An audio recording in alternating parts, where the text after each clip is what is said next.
नमस्कार दोस्तों, मेरा नाम है आयुष और आप देख रहे हैं आयुष एडिटोरियल। एक बार फिर से आपका नए वीडियो में स्वागत है। आज हम केमिस्ट्री के केमिकल बॉन्डिंग यानी कार्बन एंड इट्स कंपाउंड्स के चैप्टर के बारे में डिस्कस करेंगे, जो कि आपके बुक से साइड बुक से चैप्टर 4 है और ये आपके बोर्ड्स में बहुत ही मतलब ज़्यादा इम्पोर्टेंट होने वाला है। ये आपको ज़्यादा वेटेज देगा अपने एग्ज़ाम में। तो चलिए हम शुरू करते हैं अपने इस चैप्टर को। पहले हम एक छोटा सा ब्रीफ इंट्रोडक्शन लेंगे और फिर उसके बाद हम अपना चैप्टर शुरू करेंगे।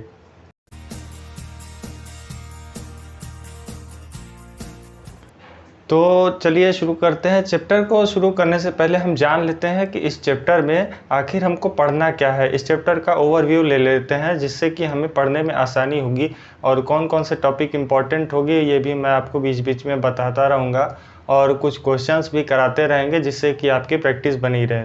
तो आइए देखते हैं। हमारा पहला टॉपिक है carbon and it's allotropes. Allotropes यानी उसके फॉर्म्स, मतलब कार्बन किन किन चीज़ों में कैसे कैसे प्रेजेंट है, कैसे कैसे बनते हैं कंपाउंड के, किस एलिमेंट को मिला के बनते हैं। तो ये हो गया कार्बन एंड इट्स एलोट्रोप। अब आगे आता है कोवेलेंट बॉन्ड। कोवेलेंट बॉन्ड के बाद आता है बॉन्डिंग इन कार्बन कंपाउंड्स। उसके बाद आता है आपका वर्सेटाइल नेचर ऑफ कार्बन। फिर आता है हाइड्रोकार्बन्स। ये भी एक इम्पॉर्टेंट टॉपिक है, इसको आप मार्क करके रखिएगा। हाइड्रोकार्बन इम्पॉर्टेंट टॉपिक है आपके एग्ज़ाम के लिए। अगला है एल्किल ग्रुप, दूसरा है फंक्शनल ग्रुप, फिर उसके बाद होमोलोगस सीरीज और उसके बाद नोमेनक्लेचर ऑफ ऑर्गेनिक कंपाउंड्स। ये इस चैप्टर का मेन इम्पॉर्टेंट पॉइंट है, जिससे कि आपके 3 से 4 नंबर के क्वेश्चन बनते रहेंगे। तो इसको आप नोट करके रख लीजिए, हाईलाइट कर लीजिए किसी भी हाईलाइट पेन से या फिर अपने पेंसिल से। और अगला है हमारा chemical properties of carbon compound. उसके बाद इम्पॉर्टेंट कार्बन कंपाउंड्स। उसके बाद है हमारा इथेनॉल। उसके बाद सोप और लास्ट में डिटर्जेंट।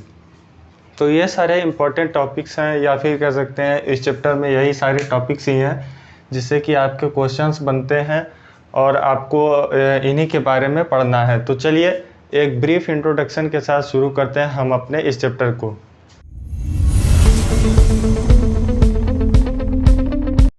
तो पहले कार्बन के जानने से पहले हम पहले ये जान लेते हैं कि कार्बन आखिर है क्या। कार्बन कौन सा कंपाउंड है, ऑर्गेनिक है इनऑर्गेनिक है। इसके बारे में तो मैं आपको बाद में बताऊंगा ऑर्गेनिक और इनऑर्गेनिक होता क्या है। और अभी तक के लिए जान लीजिए कि कार्बन जो वो होता है वो आपका ऑर्गेनिक कंपाउंड होता है। और ऑर्गेनिक कंपाउंड को जानने से पहले हम ये जान लेते हैं कि ऑर्गेनिक केमिस्ट्री क्या होता है। ऑर्गेनिक केमिस्ट्री एक ऐसा ब्रांच है, ऑर्गेनिक केमिस्ट्री एक ऐसा ब्रांच है जो कि आपके study of the structure, composition, properties and synthesis of carbon, यानी कि जो आपका कार्बन है उसका स्ट्रक्चर क्या है, उसके कंपोजिशन किस किस चीज़ों से बने हैं, उसकी सिंथेसिस यानी वो किस मटेरियल या फिर किससे बना हुआ है, तो उसको हम क्या बोलते हैं, ऑर्गेनिक केमिस्ट्री। ऑर्गेनिक केमिस्ट्री ये एक स्टडी होता है कार्बन के सिंथेसिस प्रॉपर्टी या उसके कंपोजिशन का। तो हम ये पहले जान लेते हैं कि हिस्ट्री क्या है इसके पीछे। ऑर्गेनिक कंपाउंड जो कार्बन है इसकी हिस्ट्री क्या है। तो पहले हम जान लेते हैं कि ये जो ऑर्गेनिक कंपाउंड है ये पाया कहाँ से जाता था। ये बर्जेलियस जो कि एक साइंटिस्ट हुआ करते थे, 1815 में इन्होंने एक डिस्कवरी की कि ये जो आपके ऑर्गेनिक कंपाउंड्स हैं ये केवल पाए जाते हैं किससे, लिविंग ऑर्गेनिज्म से। और ये इन्होंने बोला कि ये कभी भी प्रिपेयर नहीं किए जा सकते लैब में। लेकिन अब यहाँ पे साइंटिस्ट के ज़मानों की कमी नहीं थी, तो वहाँ पे उस समय एक वैज्ञानिक थे यानी साइंटिस्ट थे जिनका नाम था वोलर। वोलर ने 1828 में एक डिस्कवरी की और उन्होंने यूरिया नामक एक पदार्थ बनाया जो कि 1828 में लैब में ही बना डाला। तो इन्होंने बर्जेलियस के जो स्टेटमेंट था उसको रॉन्ग प्रूव करके एक यूरिया नामक पदार्थ बनाया जो कि एक ऑर्गेनिक कंपाउंड था और वो लैब में ही बनाया गया था। तो हम इसके रिएक्शन को अगर देखें तो इन्होंने अमोनियम साइनेट, ये पहले एनिमल के जो भी यूरिन था उससे बनाया जाता था, लेकिन अब अपने साइंटिफिकली प्रोसेस से भी बना लिया जाता है। तो इसको अमोनियम साइनेट को जब इन्होंने हीट किया, जब इन्होंने अमोनियम साइनेट को हीट किया तो ये यूरिया के फॉर्म में, एक ऑर्गेनिक कंपाउंड के फॉर्म में निकला। तो यूरिया क्या है? यूरिया आपका वर्ल्ड में पहला ऐसा ऑर्गेनिक कंपाउंड है जो कि लैब में डिस्कवर किया गया था, और ये आपके बोर्ड में 1 नंबर के क्वेश्चन में पूछा जा सकता है कि इसका रिएक्शन बताइए, या फिर आप इसका कौन सा ऐसा कंपाउंड है जो वर्ल्ड में सबसे पहले डिस्कवर किया गया था ऑर्गेनिक कंपाउंड। ठीक, तो अब बढ़ते हैं हम अपने अगले टॉपिक की तरफ। तो हमारा अगला टॉपिक है कार्बन एंड इट्स एलोट्रोप्स। तो कार्बन एंड इट्स एलोट्रोप्स में हम पहले कार्बन के बारे में जान लेते हैं कि कार्बन आखिर है क्या।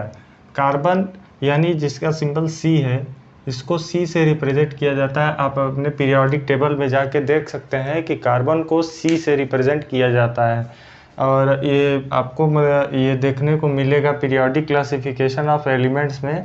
ये सारी बातें डिस्कस की जाएंगी, एटॉमिक नंबर, एटॉमिक मास, क्या उसकी प्रॉपर्टी है, क्या है, ये सब आपको उस चैप्टर में दिखाया जाएगा। ठीक, तो इसका एटॉमिक नंबर है 6, और इसका लैटिन वर्ड से भी नामकरण किया गया है, जिसमें कार्बो का मतलब होता है कोल या फिर चारकोल। ठीक, तो कार्बन एक ऑर्गेनिक कंपाउंड है जिसका सिंबल सी है, एटॉमिक नंबर 6 है, एटॉमिक मास भी इसका 12 है, और इसको लैटिन वर्ड कार्बो यानी कोल या फिर चारकोल से लिया गया है। अब जानते हैं कि कार्बन तो हो गया, कार्बन और इसके एलोट्रोप। एलोट्रोप होते क्या हैं? एलोट्रोप का मतलब होता क्या है? The existing of an element in 2 और मोर फॉर्म्स। एक किसी भी एलिमेंट का 2 या 2 से ज़्यादा फॉर्म में एग्जिस्ट करना, उसको एलोट्रोपी को बतलाता है, जो कि इसको एलोट्रोप कहते हैं। तो existing of an element, element को यहाँ पे क्या कहते हैं? एलिमेंट यहाँ पे है कार्बन। कार्बन हमारा क्या है? एलिमेंट। कार्बन के 2 या 2 से ज़्यादा फॉर्म। कार्बन एक ऐसा ऑर्गेनिक कंपाउंड है जो कहीं भी प्रेजेंट है आपके नेचर में, आप कहीं भी देख सकते हैं। जैसे कुछ एग्जांपल्स हो गए इसके, डायमंड हो गए, ग्रेफाइट हो गए, फुलरिन हो गए, ये सारे इसके इंपॉर्टेंट एलोट्रोप्स हैं, और ये आपके एग्जाम्स में भी पूछे जाते हैं। ठीक, तो जैसे मैंने बताया कि कार्बन एक ऑर्गेनिक कंपाउंड है, वो हमारे आसपास यानी कह सकते हैं हमारे बॉडी में भी ये एग्जिस्ट करता है। हमारे बॉडी में, मसल्स में, हमारे ब्लड में ये कार्बन आपका एग्जिस्ट करता है। ठीक, तो अभी हमारा कार्बन और इसके एलोट्रोप के बारे में हो चुका है। कार्बन और एलोट्रोप का मैंने डेफिनेशन दे दिया है। अब आगे हम इसके एलोट्रोप्स जो हैं, डायमंड है, ग्रेफाइट है, फुलरिन है, इन सब के बारे में डिटेल में जानेंगे और आगे के टॉपिक्स को भी डिस्कस करेंगे। तब तक के लिए हमारे चैनल को सब्सक्राइब और लाइक करना ना भूलें। इस वीडियो को यहीं समाप्त करते हैं। Thank you, have a nice day.